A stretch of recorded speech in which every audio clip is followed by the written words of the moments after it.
ನ್ಯಾಯವಾದಿ ನಾಗರಾಜ್ ನಾಯ್ಕ್ ಅವರು ಅಂಕೋಲಾದ ವಂದಿಗೆ ಗ್ರಾಮದಲ್ಲಿ ಯಕ್ಷರಂಗದ ದಿಗ್ಗಜರ ಸ್ಮರಣೆಯಲ್ಲಿ ಆಯೋಜಿಸಿದ ಯಕ್ಷಗಾನ ಕಾರ್ಯಕ್ರಮದಲ್ಲಿ ಅತಿಥಿಯಾಗಿ ಪಾಲ್ಗೊಂಡು ಮಾತನಾಡುತ್ತಿದ್ದಾಗ ಕೆಲವರು ಅಡ್ಡಿಪಡಿಸಿ ಬೆದರಿಕೆ ಹಾಕಿದವರ ವಿರುದ್ಧ ಅಂಕೋಲಾ ಪೊಲೀಸ್ ಠಾಣೆಯಲ್ಲಿ ದೂರು ದಾಖಲಿಸಿದ್ದಾರೆ.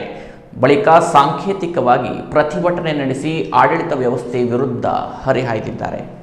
ಅಂಕೋಲಾ ತಾಲೂಕಿನ ವಂದಿಗೆಯಲ್ಲಿ ಹಿರಿಯ ಯಕ್ಷಗಾನ ಕಲಾವಿದರ ಸ್ಮರಣಾರ್ಥ ಆಯೋಜಿಸಲಾಗಿದ್ದ ಯಕ್ಷಗಾನ ಕಾರ್ಯಕ್ರಮದ ವೇದಿಕೆಯಲ್ಲಿ ಅತಿಥಿಯಾಗಿ ಪಾಲ್ಗೊಂಡ ಯಕ್ಷಗಾನ ಕಲಾವಿದ ಮತ್ತು ಖ್ಯಾತ ವಕೀಲರಾದ ನಾಗರಾಜ್ ನಾಯ್ಕ್ ಅವರು ಮಾತನಾಡುತ್ತಿರುವ ಸಂದರ್ಭದಲ್ಲಿ ಮಂಜುನಾಥ ಗಣಪತಿ ನಾಯಕ್, ನಾರಾಯಣ್ ಹರೀಶ್ ನಾಯಕ್, ಹರೀಶ್ ಬೀರಣ್ಣ ನಾಯಕ್ ಮತ್ತು ಪ್ರೀತಮ್ ಗೋಪಾಲ್ ನಾಯಕ್ ಎನ್ನುವರು ಅವಾಚ್ಯ ಶಬ್ದಗಳಿಂದ ಬೈದು ಬೆದರಿಕೆ ಹಾಕಿರುವುದಾಗಿ ನಾಗರಾಜ್ ನಾಯ್ಕ್ ಅವರು ದೂರಿದ್ದಾರೆ.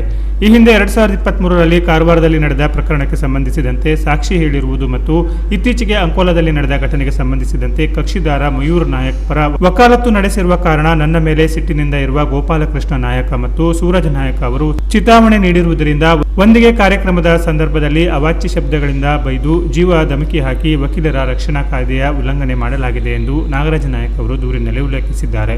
ಅಲ್ಲದೆ ತಮ್ಮ ಜೊತೆಗಿದ್ದವರ ಮೇಲೆ ಪ್ರಕರಣ ದಾಖಲಿಸುವ ಯತ್ನ ನಡೆದಿದೆ ಎಂದು ಆರೋಪಿಸಿ ಮಧ್ಯರಾತ್ರಿಯ ನಂತರ ನಾಗರಾಜ ನಾಯಕ ಪೊಲೀಸ್ ಠಾಣೆಯ ಎದುರು ಧರಣಿ ಆರಂಭಿಸಿದ್ದು, ಬೆಳಿಗ್ಗೆ ಅವರಿಗೆ ಬೆಂಬಲ ವ್ಯಕ್ತಪಡಿಸಿ ಹಲವರು ಧರಣಿಯಲ್ಲಿ ಜೊತೆಯಾದ ಘಟನೆಯೂ ನಡೆದಿದೆ. ಈ ಸಂದರ್ಭದಲ್ಲಿ ಮಾತನಾಡಿದ ನಾಗರಾಜ ನಾಯಕರು, ಗೃಹ ಸಚಿವರ ಹೆಸರು ಹೇಳಿಕೊಂಡು ಅಂಕೋಲಾ ಪೊಲೀಸ್ ಠಾಣೆ ಗೋಪಾಲಕೃಷ್ಣ ನಾಯಕ್ ಅವರ ನಿಯಂತ್ರಣದಲ್ಲಿದೆ ಎಂದು ನೇರವಾಗಿ ಆರೋಪಿಸಿ, ಕಾನೂನಿಗಿಂತ ಯಾರು ಮೇಲಲ್ಲ, ಜನಶಕ್ತಿಯ ಮುಂದೆ ಯಾವುದೂ ಇಲ್ಲ, ಶಾಂತಿಯುತ ಧರಣಿ ನಡೆಸುತ್ತಿರುವುದಾಗಿ ತಿಳಿಸಿದ್ದು, ಮುಂದಿನ ದಿನಗಳಲ್ಲಿ ಗೋಪಾಲಕೃಷ್ಣ ನಾಯಕ್ ಮತ್ತು ಸೂರಜ್ ನಾಯಕ್ ಇವರ ಅಕ್ರಮ ವ್ಯವಹಾರ ಬಯಲಿಗಿಳಿವೆ ಎಂದು ಎಚ್ಚರಿಕೆ ನೀಡಿದ್ದಾರೆ.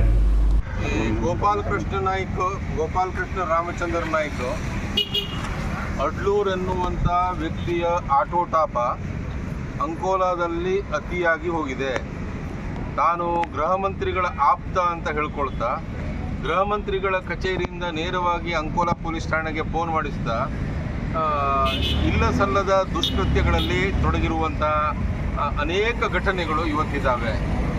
ನಾನು ಶಾಸಕನಾಗಬೇಕು ಎನ್ನುವಂಥ ಒಂದೇ ಹುಚ್ಚಿನಿಂದ ಎಂತಹ ಕೆಲಸಕ್ಕೂ ಕೈ ಹಾಕುವಂಥ ಗೋಪಾಲಕೃಷ್ಣ ನಾಯ್ಕ ಅಂಕೋಲಾದಲ್ಲಿ ಎಷ್ಟೋ ಶಾಂತ ಊರುಗಳಲ್ಲಿ ಅಶಾಂತಿಯನ್ನು ಉಂಟು ಮಾಡಿ ಜನರಲ್ಲಿ ಜಗಳ, ಮತ್ಸರ ಈ ರೀತಿಯನ್ನೆಲ್ಲ ಕ್ರಿಯೇಟ್ ಮಾಡಿ ಇವತ್ತು ಅಂಕೋಲಾದ ಅಶಾಂತಿಗೆ ಕಾರಣನಾಗಿದ್ದಾನೆ. ಆದ್ದರಿಂದ ಗೃಹ ಮಂತ್ರಿಗಳು ಇಲ್ಲಿ ಬರುವವರೆಗೆ ನಾವು ಈ ಧರಣಿಯನ್ನು ಹಿಂತೆಗೆದುಕೊಳ್ಳಬಾರದು ಅನ್ನುವಂಥ ಒಂದು ನಿರ್ಧಾರವನ್ನು ಮಾಡಿದ್ದೇವೆ. ಇಲ್ಲ ಅಂಕೋಲಕ್ಕೆ ಆದರೂ ಒಂದು ಬೇರೆ ಗೃಹ ಮಂತ್ರಿ ಕೊಟ್ಟು ಕರ್ನಾಟಕದ ಇತರೆ ಭಾಗದ ಗೃಹ ಮಂತ್ರಿಗಳು ಬೇಕಿದ್ರೆ ಪರಮೇಶ್ವರ ಇರಲಿ. ಪರಿಸ್ಥಿತಿ ಏನಾಗಿದೆ ಅಂತ ಹೇಳಿದ್ರೆ, ಇವತ್ತು ಅಂಕೋಲಾ ಪೊಲೀಸ್ ಠಾಣೆಯ ಪೊಲೀಸರು ನಿಜಾರ್ಥದಲ್ಲೇ ಅವರು ಒಳ್ಳೆಯವರೇ, ಅವರಿಗೆ ಯಾವ ಕೆಲಸವನ್ನೂ ಮಾಡಲಿಕ್ಕೆ ಸ್ವತಂತ್ರತೆ ಇಲ್ಲ.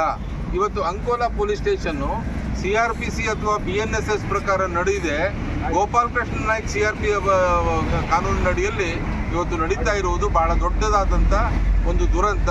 ಹಾಗಾಗಿ ಅದನ್ನು ಖಂಡಿಸಿ ಇವತ್ತು ಈ ಧರಣಿಯನ್ನು ಮಾಡ್ತಾ ಇದ್ದೀವಿ. ನಿನ್ನೆಯ ಘಟನೆ ಏನಾಯಿತು ಅಂತ ಹೇಳಿದ್ರೆ, ಕೆಲವು ದಿನಗಳ ಹಿಂದೆ ಗೋಪಾಲಕೃಷ್ಣ ನಾಯ್ಕನಿಗೆ ಸಂಬಂಧಪಟ್ಟಂತಹ ಒಂದು ಪ್ರಕರಣದಲ್ಲಿ ವಕಾಲತ್ತು ಹಾಕಿದ್ದೆ ನಾನು. ಇದರಿಂದ ಆತನಿಗೆ ನನ್ನ ಮೇಲೆ ಸಿಟ್ಟಿತ್ತು. ನಿನ್ನೆ ನಮ್ಮ ಪಕ್ಕದ ವಂದಿಗೆ ಅಂತ ಹೇಳೋದು, ಅದು ವಂದಿಗೆ ಅಂತ ಹೇಳಿದ್ರೆ ಯಕ್ಷಗಾನ ಸಾಹಿತ್ಯ ಸಂಸ್ಕೃತಿಗೆಲ್ಲ ಭಾಳ ಪ್ರಸಿದ್ಧವಾಗಿರುವಂಥ ಊರು. 65 ದಿವಂಗತ ಕಲಾವಿದರ ನೆನಪಿನಲ್ಲಿ ಒಂದು ಯಕ್ಷಗಾನ ಕಾರ್ಯಕ್ರಮವನ್ನು ಏರ್ಪಡಿಸಿರುವಂಥದ್ದು. ನಮ್ಮನ್ನು ಸಹಿತ ಅಲ್ಲಿ ಮುಖ್ಯ ಅತಿಥಿಗಳನ್ನಾಗಿ ಕರೆದಿದ್ದರು. ಆಗ ನಾನು ಅತಿಥಿಯಾಗಿ ಮಾತನಾಡಲಿಕ್ಕೆ ನಿಂತಾಗ ಒಂದಿಷ್ಟು ಹುಡುಗರಿಗೆ ಚಿತಾವಣೆಯನ್ನು ಮಾಡಿಸಿಕೊಂಡು ಗೋಪಾಲಕೃಷ್ಣ ನಾಯ್ಕು, ಈ ಸೂರಜ್ ನಾಯ್ಕು ಮತ್ತು ಈ ಮಂಜುನಾಥ್ ನಾಯ್ಕು ಇವರೆಲ್ಲ ಚಿತಾವಣೆ ಮಾಡಿಸಿ, ಅದು ಆ ಪೈಕಿ ಮಂಜುನಾಥ್ ಮತ್ತು ಗಣಪತಿ ನಾಯ್ಕು, ನಾರಾಯಣ್ ಹರೀಶ್ ನಾಯ್ಕು, ಇನ್ನೊಬ್ಬನು ಹನೀಶು ಬೀರಣ್ಣ ನಾಯ್ಕು, ಇನ್ನೊಬ್ಬನು ಪ್ರೀತಮ್ ಗೋಪಾಲ್ ನಾಯ್ಕು, ಇವರೆಲ್ಲರೂ ಬಂದು ನಾನು ಮಾತನಾಡ್ತಾ ಇರುವಂಥ ಸಂದರ್ಭದಲ್ಲಿ ಅವಾಚ್ಯ ಶಬ್ದಗಳಿಂದ ನಮ್ಮನ್ನು ನಿಂದಿಸಿರ್ತಾರೆ. ಸೊ ಇದರಿಂದ ನಾವೇನು ಮಾಡ್ತೀವಿ ಅಂತ ಹೇಳಿದ್ರೆ, ತಕ್ಷಣವೇ ವಂದಿಗೆ ಗ್ರಾಮದ ಹಲವಾರು ಜನರನ್ನು ಕೂಡಿಕೊಂಡು ಪೊಲೀಸ್ ಸ್ಟೇಷನ್ಗೆ ಬರ್ತೀವಿ. ಪೊಲೀಸ್ ಸ್ಟೇಷನಲ್ಲಿ NC ಕೇಸು ದಾಖಲು ಮಾಡ್ತಾರೆ. ಅದೀಗ ಪರ್ಮಿಷನ್ ತೊಗೊಂಡು FIR ಆಗ್ತದೆ, ಅದು ಬೇರೆ ವಿಷಯ. ಆದರೆ ಕಂಪ್ಲೇಂಟ್ ಕೊಡಲಿಕ್ಕೆ ಬಂದಂಥ ಮತ್ತು ನನ್ನನ್ನು ಹಿಂಬಾಲಿಸಿರುವಂಥ ಯುವಕರ ಮೇಲೂ ಸಹಿತ ಅನಾಯಾಸವಾಗಿ ಏನೂ ಸಂಬಂಧ ಇಲ್ಲದೇನೆ, ಯಾವ ಕೆಲಸವನ್ನು ಮಾಡದೇನೆ ಕೇಸನ್ನು ರಿಜಿಸ್ಟರ್ ಮಾಡಿರ್ತಾರೆ. ಇದು ಗೋಪಾಲಕೃಷ್ಣ ನಾಯ್ಕನ ಚಿತಾವಣೆಯ ಮೇರೆಗೆ ಮಾಡಿರ್ತಾರೆ. ಈ ಗೋಪಾಲ್ ಕೃಷ್ಣ ನಾಯ್ಕನಿಗೆ ಅಂಕೋಲಾ ಪೊಲೀಸರು ಎಷ್ಟು ಗಡಗಡ ನಡುಕ್ತಾರೆ ಅಂತ ಹೇಳಿದ್ರೆ, ಒಂದು ವೇಳೆ ಅಂಕೋಲಕ್ಕೆ CPI ಕಚೇರಿಗೆ ಬಂದರೆ CPI ಸಹಿತ ಅವನಿಗೆ ಚೇರ್ ಕೊಡು ಬಿಟ್ಕೊಡ್ತಕ್ಕಂಥ ಒಂದು ಪರಿಸ್ಥಿತಿ ಇದೆ. ಇದಕ್ಕೆಲ್ಲ ಯಾರು ಕಾರಣ ಕೇಳಿದ್ರೆ ಹೋಮ್ ಮಿನಿಸ್ಟರ್. ನಾನು ಕೇಳಿದರೆ ಹೋಮ್ ಮಿನಿಸ್ಟರು ಸ್ವಭಾವತಃ ಒಳ್ಳೆ ಜನ ಅಂತ.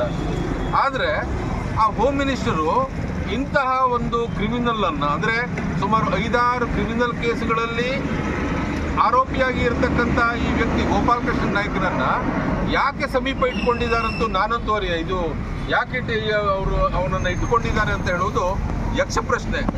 So totally 5 cases so far registered against Gopal Krishna Ramachandra Naik, out of which 2 session tribal offences, 2 ಜಿಲ್ಲಾ ಸತ್ರ ನ್ಯಾಯಾಲಯದಲ್ಲಿ ನಡೀತಕ್ಕಂಥ ಕೇಸು, 1 ಬಡ ಹಾಲಕ್ಕಿ ಮೇಲೆ ಗುಂಡಿನ ಪ್ರಯೋಗವನ್ನು ಮಾಡಿರುವಂಥ ಕೇಸು. ಅವನನ್ನು ಇವರು ಆಪ್ತ ಅಂತಾರೆ. ಪತ್ರಿಕೆಗಳಲ್ಲೂ ಸಹಿತ ಹೋಮ್ ಮಿನಿಸ್ಟರ್ ಆಪ್ತ ಅಂತ ಹೇಳಿ ಬರ್ತದೆ. ಈ ಪೊಲೀಸರು ಯಾವುದಾದ್ರೂ ಪೇಪರನ್ನು ಸಲ್ಲಿಸುವಾಗ ಗೋಪಾಲ್ ಕೃಷ್ಣ ನಾಯ್ಕನನ್ನು ಪ್ರತಿಷ್ಠಿತ ವ್ಯಕ್ತಿ ಅಂತ ಹೇಳಿ ಕರೀತಾರೆ. ನಾನೇನು ಹೇಳ್ತೀನಿ, 5 ಕ್ರಿಮಿನಲ್ ಕೇಸ್ನಲ್ಲಿ ಇನ್ವಾಲ್ವ್ ಆಗಿರುವಂಥ ಈ ಗೋಪಾಲ್ ಕೃಷ್ಣ ನಾಯ್ಕನನ್ನು ಅಂಕೋಲಾ ಪೊಲೀಸರು ಪ್ರತಿಷ್ಠಿತ ಅಂತ ಕರೆದ್ರೆ, ಅಂಕೋಲಾ ಪೊಲೀಸ್ ಸ್ಟೇಷನ್ ಈಗ ಫುಲ್ಲಿ ಕಂಟ್ರೋಲ್ ಆಫ್ ಯಾರೋ ಗೋಪಾಲ್ ಕೃಷ್ಣ ರಾಮಚಂದ್ರ ನಾಯ್ಕ. CPIನ ಕಂಟ್ರೋಲಲ್ಲಿಲ್ಲ, ಅದು DYSP ಕಂಟ್ರೋಲ್ ಇಲ್ಲ, ಗೋಪಾಲ್ ಕೃಷ್ಣ ನಾಯ್ಕನ ಕಂಟ್ರೋಲಲ್ಲಿದೆ.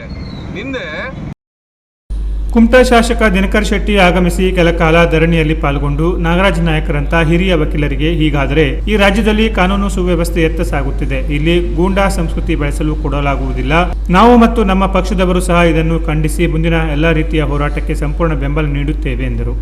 ಬಿಜೆಪಿ ಮತ್ತು ಕಾಂಗ್ರೆಸ್ ಪಕ್ಷದ ಕೆಲ ಮುಖಂಡರು, ವಂದಿಗೆ ಹಾಗೂ ಇತರೆಡೆಯ ಕೆಲ ಹಿರಿಯರು, ಗ್ರಾಮಸ್ಥರು, ನಾಗರಾಜ ನಾಯಕ ಆಪ್ತರು, ಹಿತೈಷಿಗಳು, ಕೆಲ ಸಮಾಜ ಹಾಗೂ ಸಂಘಟನೆಗಳ ಪ್ರಮುಖರು ಮತ್ತಿತರರು ಇದ್ದರು. ಬೆಳಗ್ಗೆ ಜಿಲ್ಲಾ ಪೊಲೀಸ್ ವರಿಷ್ಠ ದೀಪನ್ MN ಭೇಟಿ ನೀಡಿದ್ರು. ಹೆಚ್ಚುವರಿ ಪೊಲೀಸ್ ಅಧೀಕ್ಷಕ Krishnamurthy, DYSP Girish, CPI Chandrashekhara Mathapati, PSI ಹಾಗೂ ಸಿಬ್ಬಂದಿಗಳು ಸ್ಥಳದಲ್ಲಿದ್ದರು. ಆರೋಪಿತರ ವಿರುದ್ಧ ಭಾರತೀಯ ದಂಡ ಸಂಹಿತೆ ಮತ್ತು ವಕೀಲರ ರಕ್ಷಣಾ ಕಾಯ್ದೆ ಉಲ್ಲಂಘನೆ ಕಲಂ 4 ಅನ್ವಯ ಅಂಕೋಲಾ ಪೊಲೀಸರು ಪ್ರಕರಣ ದಾಖಲಿಸಿದ್ದಾರೆ.